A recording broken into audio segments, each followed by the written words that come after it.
예, 반갑습니다. 도산철학관입니다. 절, 태, 양, 장생, 지난 시간에 설명을 좀 드렸습니다. 거기에 대한 더욱더 상세한 설명을 드리고자 하면은 절은 혼입니다. 혼이 산모에게 들어가야만이 비로소 잉태라는 것을 할 수가 있습니다. 혼이 산모에게 안착을 하지 못하면 잉태가 되지를 못하죠. 그래서 혼이 여러 산모들로부터 유혹을 받게 되죠. 한 사람, 결코 갈 때는 한 사람에게만 가게 되지만은 그 한 사람에게 가기 전에는 여러 산모들로부터 유혹의 손길이 뻗치게 됩니다. 그 다음에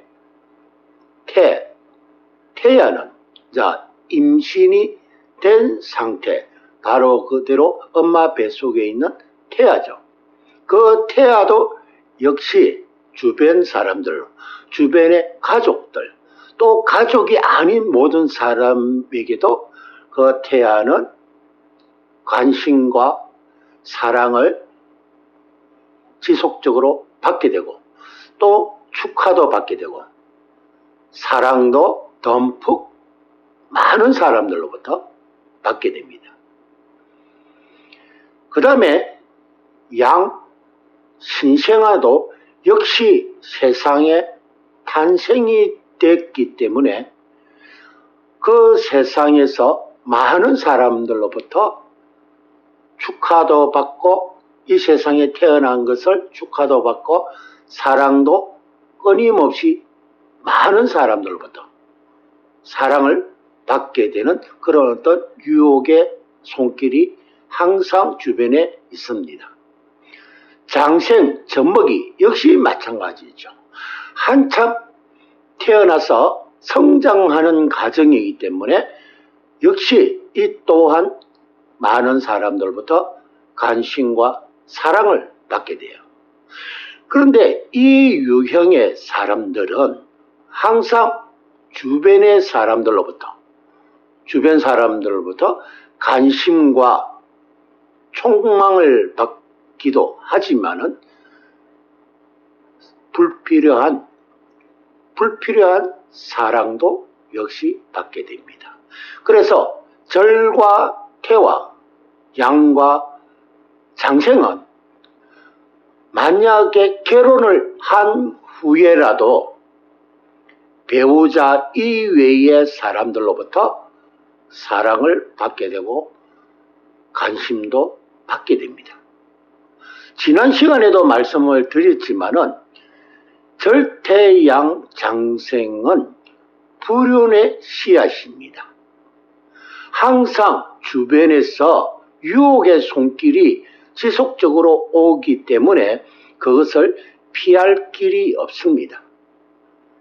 그래서 그런 배우자 이외의 사람들로부터 유혹의 손길을 뿌리치지 못하고 결코 불륜의 길을 가게 되는 거죠. 그러다 보니까 배우자로부터 그 불륜의 원인으로 이혼을 하는 경향이 많습니다. 그래서 절태양 장생은 불륜으로 인한 이혼을 배우자로부터 당하는 그런 경향을 가지고 있습니다. 그런데 그 유혹의 손길을 절태양 장생은 절대 뿌리치지는 않습니다. 그것을 받아들입니다. 배우자 이외에 이성이 유혹을 하면은 넘어가게 됩니다. 유혹을 하지 않더라도 본인이 주변 사람들에게 접근을 하고 유혹의 손길을 뻗칩니다. 그 원인은 젖먹이 애기들도 주변에 새로운 사람이 오면은 안기려고 하죠.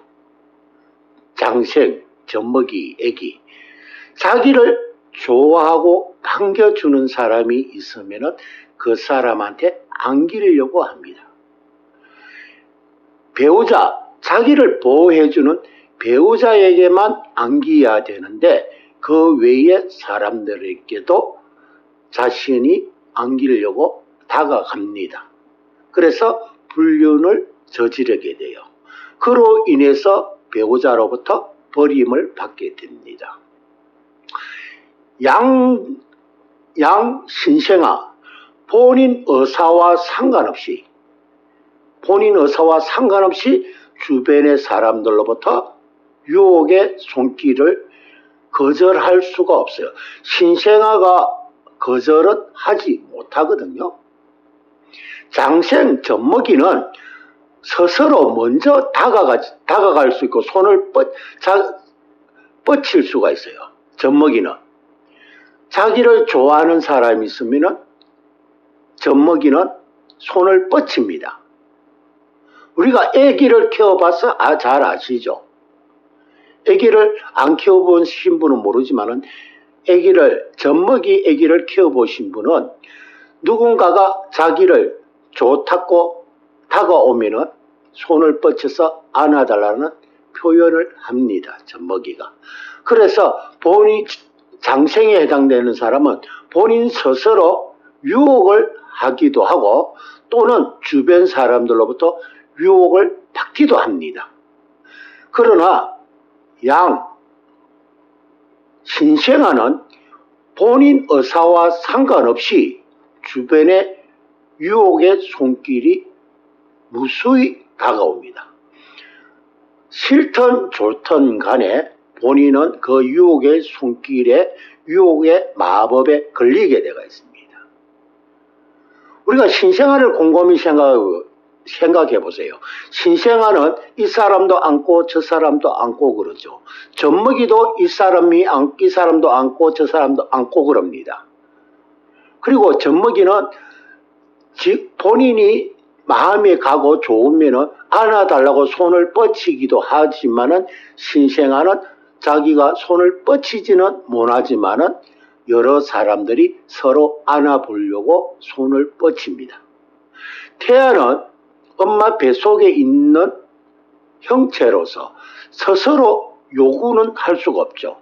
안아달라, 어떻게 해달라고 하지는 못하지만은 주변의 사람들이 그 태아에 지극한 관심을 가지게 되고 태아를 어루만지기도 하죠. 가령 산모 배를 아무나 만질 수는 없지만은 그 형제들이라든가 또는 그 산모의 친구라든가 또는 산모에 해당되는 주변의 가족들이라든가 주변의 또 지인들이 그 산모 배를 한 번씩 만져봅니다. 결코 그것을 뭐를 뜻하느냐? 유혹의 손길이라는 거죠. 그 태아가 이 사람 저 사람 많은 사람들로부터 손길이 닿는다는 거예요. 절호는 여러 산모들이 자기를 불러주니까 그래서 최종적으로 한쪽에 가지만은 많은 산모들로부터 유혹의 손길을 받는다는 거죠. 그래서 절대양 장생은 항상 주변에 그런 유혹의 손길을 항상 가까이 하고 있고 그런 유혹의 손길에 항상 방치가 되어 있다는 거죠. 그렇게 하여 불륜의 씨앗이 시작이 되고 그 불륜의 씨앗으로 인해서 배우자로부터 버림을 받게 됩니다. 절대양 장생은 배우자로부터 버림을 받게 되면 홀로가 됩니다. 배우자로부터 버림을 받고 혼자서 또 살아가지를 못합니다. 애기니까 젖먹이고 애기고 태아에 해당되는 유형의 사람이기 때문에 절대 혼자서는 살 수가 없습니다. 그렇게 해서 또 새로운 배우자를 만나게 되는 거죠. 또 새로운 배우자를 만나면은 또 배우자 이외의 사람들로부터 또 유혹의 손길, 또 유혹을 하기도 하고 유혹의 손길도 뻗치기도 하고 유혹의 손길을 받기도 하고 또 그렇게 하여 또 두 번째 결혼도 실패하는 그는 실패가 아니고 두 번째도 역시 이혼을 당할 수 있다는 거죠. 그래서 절태양 장생은 배우자로부터 버림을 받는 그런 경향이 있습니다. 그 원인은 불륜이죠. 불륜 때문에 본인이 원하든 원치 않든 간에 그런 형태를 항상 가지고 있기 때문에 절태양 장생은 항상 주변에 유혹의 손길을 가지고 있고 그 유혹의 손길로 인해서 인생을 망치는 그런 경향이 있습니다. 그래서 가족과 원가족과는 등을 돌리게 되는 거죠. 그래서 항상 새로운 사람을 맞이하게 됩니다. 그것이 일종의 하나의 불행이 될 수가 있는 거죠.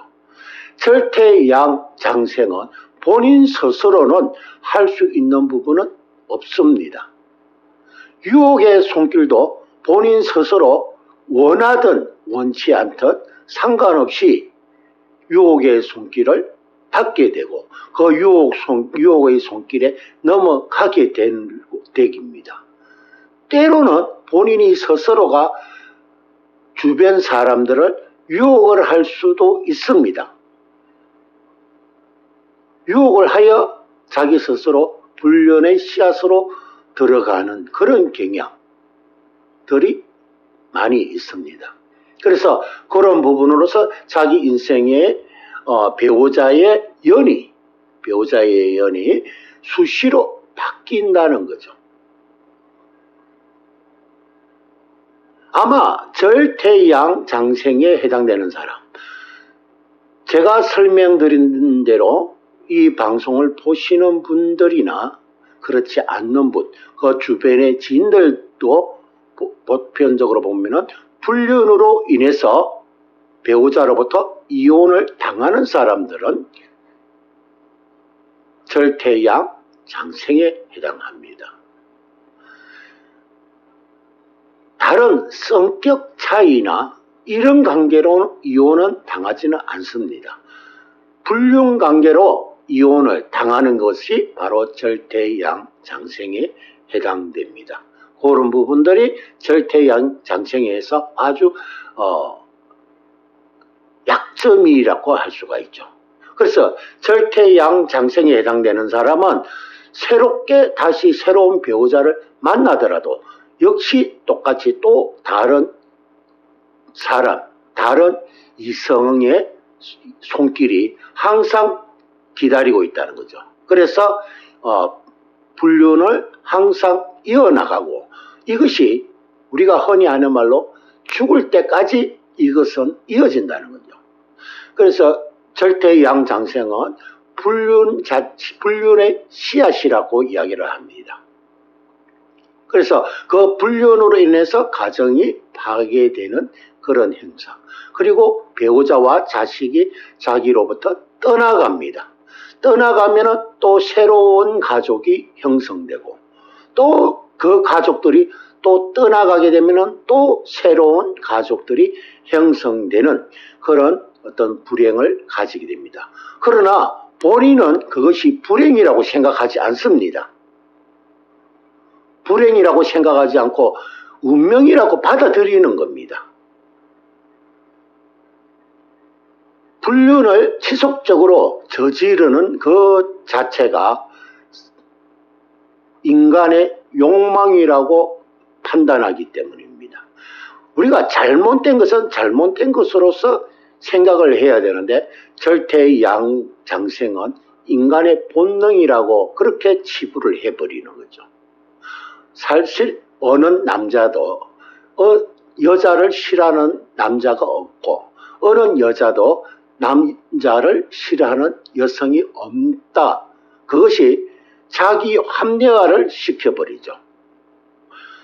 저 여자가 나를 좋아서 내게 다가온다, 이렇게 판단을 하는 거고, 또 나도 저 여자가 마음에 들기 때문에 불륜을 저지른다, 이렇게 생각하고. 근데 가장 많은 것은 저 여자가 또는 저 남자가 또는 저 남자가 나를 이성적으로 좋아한다는 그런 판단을 가지고 접근을 하게 되고 유혹을 받게 되는 겁니다. 그것을 냉정하게 뿌리쳐야 되는데 냉정하게 뿌리치는 그런 결단력이 없어요. 그런 이성에 대한, 불륜에 대한 그런 해서는 안 되는 그런 결단력이 없고, 그 이성의 유혹에 대해서는 아주 쉽게 생각합니다. 그래서 본 아내와 본 남편과 불륜으로 인해서 이혼을 당하고, 그래서 자식하고도 이별하고, 그 다음에 또 새로운 가족을 만납니다. 또 새로운 가족을 만나면은 역시 이 불륜은 지속적으로 이어지고 또 새로운 만남을 또 가지게 되고, 연속적으로 이렇게 새로운 만남을 이루어지고 항상 또 새로운 가족이 형성됩니다. 이것이 우리가 흔히 하는 말로 도화살, 도화살 또는 홍염살이라고 그러죠. 그래서 절태양장생은 도화살 또는 홍염살이 있다고 합니다. 홍염살이라는 것은 원래 기생들한테 있는데, 이 절태양장생에게도 이 홍염살이라는 것이 있습니다. 도화살뿐만 아니라 도화살보다도 더 강한 것이 홍염살입니다. 기생들이 보면은 항상 이 남자 품, 저 남자 품에 이렇게 안기죠. 그리고 또 새로운 남자의 품에 또 안기고 그럽니다. 그런 홍염살이 절태양장생에 있다는 거죠. 그래서 절태양장생은 홍염살과 이 도화살이 꽉 찼다는 거예요. 그래서 배우자가 수시로 바뀐다는 겁니다. 한 번만 바뀌는 것이 아니고 두 번, 세 번, 네 번 또 바뀔 수가 있다는 거죠. 절태양장생에 해당되는 사람. 그래서 결코는 본 남편과 본 아내와는 영영 이별하게 되고, 본 남편과 본 아내로부터 태어난 자식은 죽을 때까지 얼굴을 볼 수가 없습니다. 원래 기생들이 그렇죠. 기생들이 대부분이 자기의 가족, 원가족들하고는 대면을 할 수 없죠. 그래서 이 절태양은, 장생은 그것도 일개의 하나의 전생의 벌입니다. 전생의 벌로 인해서 유혹의 손길도 자기 의도와 상관없이 유혹의 손길을 받게 되고, 또는 반대로 장생 같은 경우는 본인이 스스로 먼저 또 유혹의 손길을 내밀기도 하고 유혹의 손길을 받기도 합니다. 그래서 절태양장생, 그 중에서 절과 태와 장생은 본인 의사와 상관없이 유혹의 손길을 받지만은, 장생은 본인도 원하고 다른 이성들도 유혹의 손길을 뻗치고 그렇게 합니다. 그래서 이 절태양장생 중에서는 장생이 가장 어렵다는 거죠. 절태양은 본인 의사와 상관없이 유혹의 손길이 오지만은, 장생은 본인도 스스로 유혹을 하고 상대방도 유혹을 한다는 거죠. 서로가 합친다는 의미입니다. 그래서 이 절태양장생은 거의 한 80%는 본 배우자, 본 남편과 본 아내하고는 이별을 초기에 합니다. 초기에 하고 본 남편과 본 아내로부터 낳은 자식하고도 이별을 하고 홀로 살면서 또 새로운 가족을 맞이하여 또 그 가족과 살면서 또 그 가족과의 불륜으로 인해서 이별하게 되고 또 새로운 가족을 맞이하는 그런 불행을 갖게 됩니다. 그래도 끝까지 죽을 때까지 그 과정은 지속적으로 이어지는 도화살, 홍념살을 지닌 것이 바로 절태양장생이라는 것입니다. 예.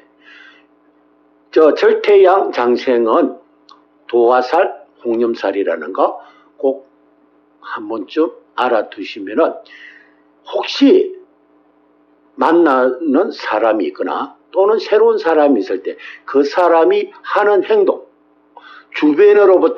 주변의 이성으로부터 시선을 많이 받는다든가 또는 본인이 시선을 준다고 봤을 때 주변으로부터 항상 관심을 가지고 많은 사람들로부터 시선을 받는다는 것은 도화살이 있다는 거고요.